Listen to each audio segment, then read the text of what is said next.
Surat pensiun dari penceramah. Tapi waktu datang utusan di Mui Binjai, takut saya menolak, takut durhaka. Maka kalaupun ceramah saya hari ini tidak boleh tambah durhaka, caranya tak boleh lebih panjang dari ceramah Ketua Majelis Ulama Sumatera Utara. Mulai saya masuk di depan, saya perhatikan semua mata-mata dari Majelis Ulama Binjai. Waktu saya duduk terbayang saya, begitulah mata Nabi Zakaria yang diceritakan oleh Allah di surat Maryam. Zikru rahmati rabbika abdahu Zakaria isnada rabbahu nida'an khafiyya, sampai katakan Rabbi inni wahanal 'azmu minni wasta'ala ar-ra'su shayba wa lam akun bidu'aika rabbi syaqiyya. Zakaria dengan ya Tuhan, sudah lemah semua tulang berulangku, sudah berubah semua rambut di kepalaku, keluargaku tidak subur, maka aku mohon padamu ya Allah, fahabli min ladunka waliyya, berikan kepadaku seorang anak yang dapat melanjutkan misiku. Jibril datang mengatakan, wahai Zakaria, kamu pandai kali meminta, tapi kamu tak pandai memberi. Zakaria bertanya, Allah minta apa? Jibril mengatakan, alla tukalliman nasa salasata layal, kamu harus berpuasa 3 malam. Bukan tak boleh makan, tak boleh minum, tapi tak boleh bercakap dengan siapapun. Itulah puasa yang paling sulit bagi ibu-ibu yang suka merembet. Dilakukan oleh Zakaria puasa 3 malam. Setelah dia berbuka pada hari yang keempat, Jibril mengatakan, ya Zakaria, inna nubashiruka bi ghulamin ismu Yahya. Dalam rahim istrimu yang tidak subur kamu katakan, sekarang sudah ada bibit, tidak lama lagi dia akan lahir. Kalau lahir nanti beri nama dari Yahya. Yahya lawannya Yamud. Yahya hidup jiwa dan raganya, Yamud mati jiwa dan raga. Inilah yang diharapkan dari lembaga pengkajian ulama di Binjai, akan lahir Yahya kecil.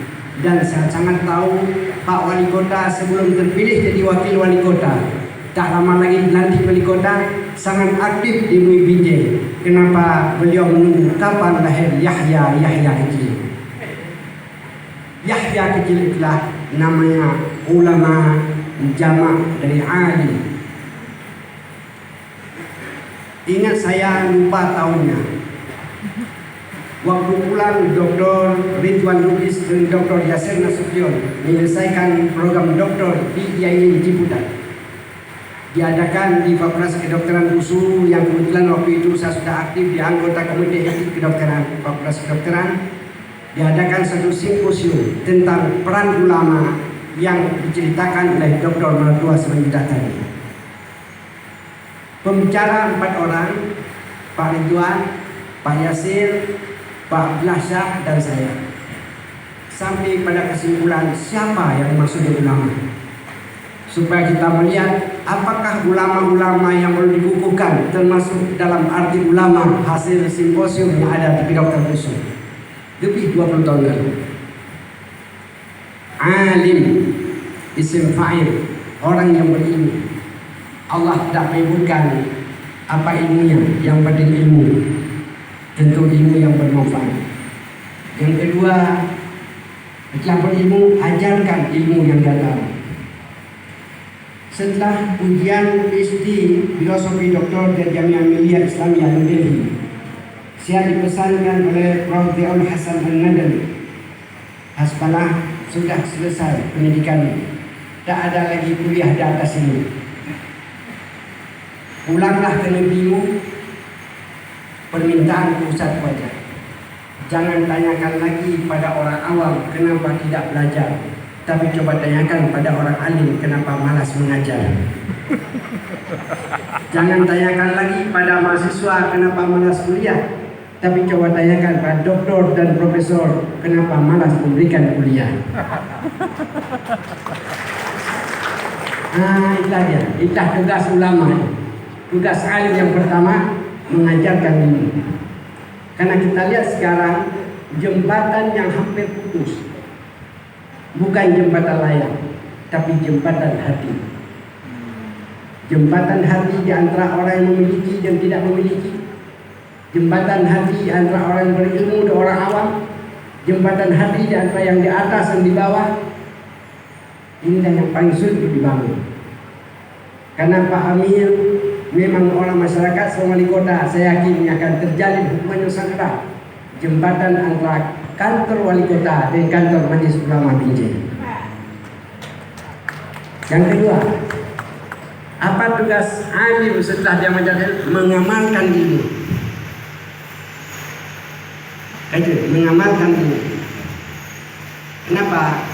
Lisanul hal aqwa min lisanil maqal. Sikap seseorang lebih besar pengaruhnya daripada ucapan seorang. 100 kali seorang ustaz memberikan ceramah bagus, sekali buat salah hilang yang 100 itu. Itu kita lihat, mengamalkan ilmu. Yang ketiga, kata Al-Quran tadi, khasyatillah, ulama yang takut kepada Allah. Sekarang banyak orang tak takut, Tuhan pun tak takut ya. Sudah dilanggar sumpah, kan belum sumpah dengan nama Tuhan, dilanggar lagi kan nama Tuhan pun tak takut, apalagi sama ketua MUI. Tapi yang keempat yang paling payah, ulama itu harus mendapat pengakuan dari masyarakat. Itu dia. Untuk mendapat pengakuan dari masyarakat, itu yang payah. Bukti masyarakat telah mengakuinya, maka dipilih Dr. Jamil untuk periode yang ketiga. Luar biasa. Pak Jokowi aja minta ketiga pun tak dikasih, Pak Jamil dikasih. Luar biasa. Inilah dia ulama itu. Yarithuni wa yarithu man al Yaquba waj'alhu rabbi radiyya. Mungkin Binjai akan jadi surah Abdul Halim Hasan, ulama terkenal. Banyak ulama-ulama yang akan keluar di sini. Ini tentang saya menjadi saksi 2 periode Pak Jamil, karena sering saya kalau puasa ceramah di depan kantor MUI, banyak yang telah dihasilkan. Yang paling menonjol karena saya pencinta buku perpustakaan Majelis Ulama, kalah dari pusaka MUI Medan. Ya, pusaka MUI Binjai jauh lebih terdapat. Bapak Ibu perhatian yang berbahagia, tadi sudah dilantik dan sudah berhasil 2 periode, dan banyak di periode yang pertama itu lanjutkan lagi. Tapi pesan saya, kita jangan senang dan bahagia dengan nikmat yang sudah kita dapat, tapi harus besar menghadapi tantangan ke depan.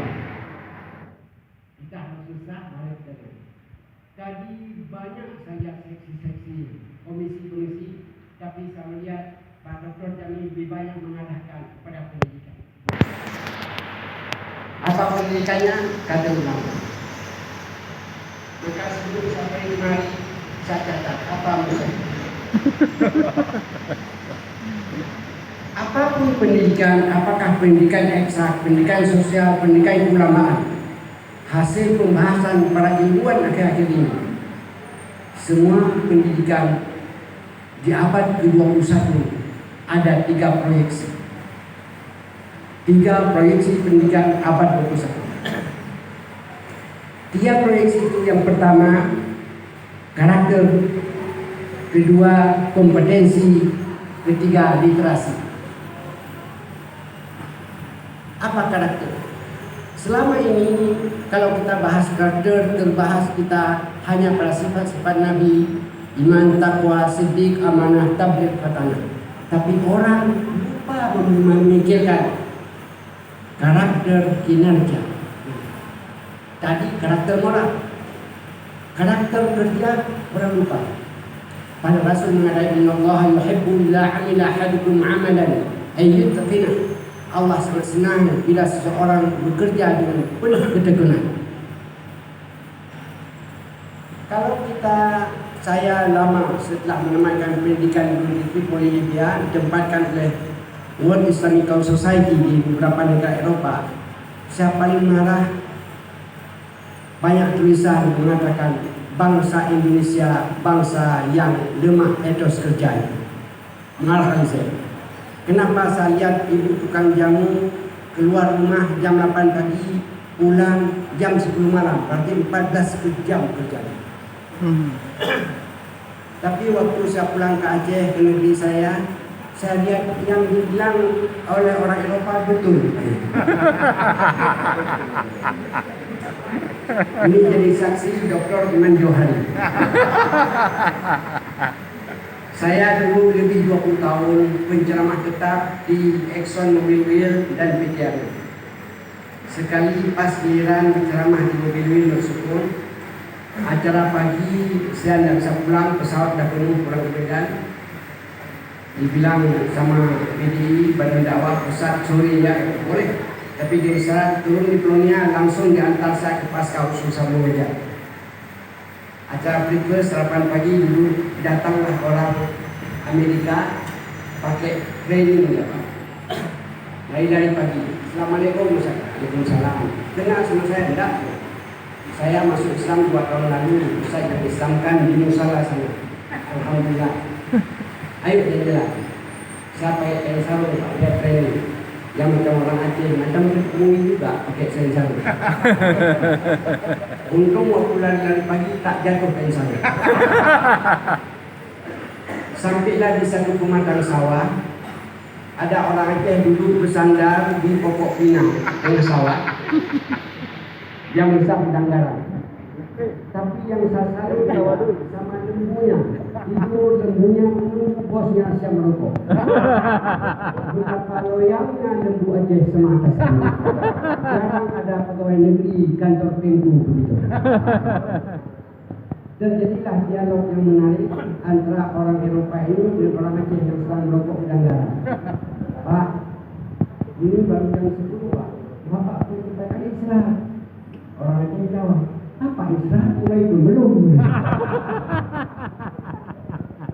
Ini insinyurnya ada Amerika itu kerja, aku jam 10 pagi masuk semua dor. Kata orang Amerika ini Pak, kalau Bapak rajin sedikit, kalau Bapak rajin sedikit mungkin produksi pagi Bapak bagus. Kalau bagus kenapa? Bapak bisa santai dan 22. Kamu minggu santai udah 2, aku sekarang udah santai. Bapak kau dulu. Padahal dia aku ini pesantren, kalah unsur Amerika. Ini gambaran etos kerja yang saya karakternya pada kinerja.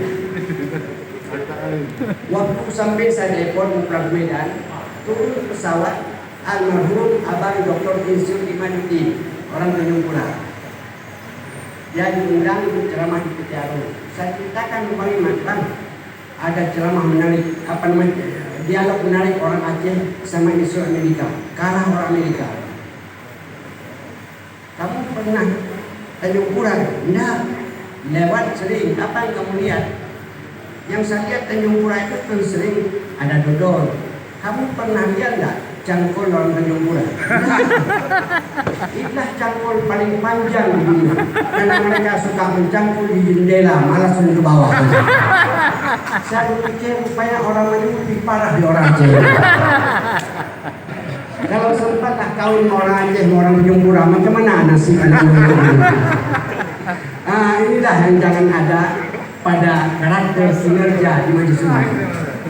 Maka tadi saya dikatakan agar ada kerja Dewan Pertimbangan harus ditambah 1 meja lagi kata Pak Kepala Tua Sanggup. Ini yang pertama. Tapi ada unsur kedua. Yang mengolah pendidikan di lembaga Pegadaian Ulama ini kompetensi. Apa kompetensi ini? Dimulai berpikir kritis dalam hal-hal ayat-ayat yang bukan muhkamah, bisa kita berpikir kritis. Kemudian kita harus kreatif, kita harus komunikasi dan kolaboratif. Keempat unsur ini sangat dibutuhkan dalam pengolah kader-kader ulama di dunia. Ada unsur yang penting lagi, literasi. Literasi diartikan membaca, bacaan terbukaan mulut. Saya sering katakan mungkin untuk tingkat-tingkat aliyah masih bisalah membaca dalam bentuk tilawah, tetapi qiraah tak cukup. Dr. Harbuti, kawan almarhum Prof. Siapa nama dia yang Ciputat, Harun Nasution. Pada waktu dia mengajarkan saya di Institut Islamic Study Kairo, dia katakan qiraah artinya membaca yang tersirat. Dalam bahasa akademis itulah penelitian. Maka dibutuhkan penelitian pemikiran para ulama yang ada di Langkat dan Binjai. Ini tugas daripada mahasiswa di kantor ulama. Macam mana pemikiran Abdul Halim Hasan, macam mana pemikiran ulama-ulama, macam mana kakak kelas saya Isa Dadi, termasuk di Binjai ini, ulama-ulama dahulu. Ini dibutuhkan qiraah membaca dengan berbagai macam dialek. Pada waktu saya belajar ilmu Al-Quran, guru saya di Mesir mengatakan di waktu Rasulullah SAW membaca surat Ikhlas, Allahu Ahad, Allahu Samad, walam yakul lahu kufuwan ahad, banyak suku-suku di Arab mengatakan Muhammad itu dialek suku Quraisy. Kami bukan begitu cara membaca. Cuman walam yakul lahu kufuwan ahad, bukan kufuwan. Datang suku lain walam yakul lahu kifahad, 7 kelompok mempertaruhkan 7 harus diakui oleh Nabi. Akhirnya Nabi Muhammad melihat apapun yang dibaca belum berubah artinya, akhirnya diakui oleh Nabi Muhammad. 7 bacaan, lahirlah qiraah yang 7. Ini saya yakin di Binjai banyak pemikiran Muhammadiyah berbeda, pemikiran Wasiyah berbeda, itu macam mana sama mengganggu. Inilah yang pertama kita lihat dalam bentuk literasi. Yang pertama adalah dalam bentuk bukan sekedar perbukaan tapi membaca. Pada masa dahulu pendidikan kita menilai anak didik yang pandai, yang mirip menjawab seperti keterangan gurunya. Tapi saya yakin susah, bukan lagi itu yang diminta orang. Dikasih kertas kosong, coba Anda tulis. Mana mungkin Anda bisa tulis kalau tidak membaca. Bangsa Indonesia termasuk bangsa paling banyak membaca, tapi yang dibaca bukan buku di perpustakaan UI, tapi yang dibaca WhatsApp. Ini yang paling banyak dibaca. Ini literasi ini banyak sekali. Literasi berkaitan dengan budaya sosial, berkaitan dengan keuangan, literasi berkaitan dengan teknologi. 3 proyeksi inilah yang dipersiapkan tahun depan. Saya yakin kalau saya sampaikan pada MUI Binjai tak sulit dipahami. Kenapa? Ketua umumnya seorang rektor dan akademisi. Tapi kalau saya sampaikan kepada MUI Sipiongun dan Panggilan Dodek, mungkin payah memahaminya. Bapak Ibu perhatian yang berbahagia, hari ini kita sudah melihat macam mana kumpulan yang disampaikan oleh Bapak Wali Kota. Saya yakin jembatan hati akan terbangun dengan sangat cepat. Sangat cepat di antara mana? Antara ulama dan umara yang disampaikan oleh Pak Maratua tadi. Tidak lama lagi Ramadan akan sampai. Tentu kebiasaan Majlis Ulama Binjai, tentu ada acara muzakarah ilmiah itu akan diteruskan. Kenapa? Untuk menyampaikan pemahaman yang kritis dan yang objektif yang memberikan manfaat, sehingga lahirlah masyarakat ini baldatun thayyibatun wa rabbun ghafur yang disampaikan. Ini sudah lebih di ceramah Pak Maratua. Jangan banyak dosa, siapa akan demikian aja nanti. Nanti kalau lebih kedua murid macam mana? Bapak Ibu pelajari berbahagia, kami mengucapkan selamat pada yang telah dilantik, yang telah dikukuhkan. Semoga Majlis Ulama Binjai ini menjadi qurrata ayuni bagi masyarakat Binjai yang berbahagia. Wabillahi taufiq. Wassalamualaikum warahmatullahi wabarakatuh.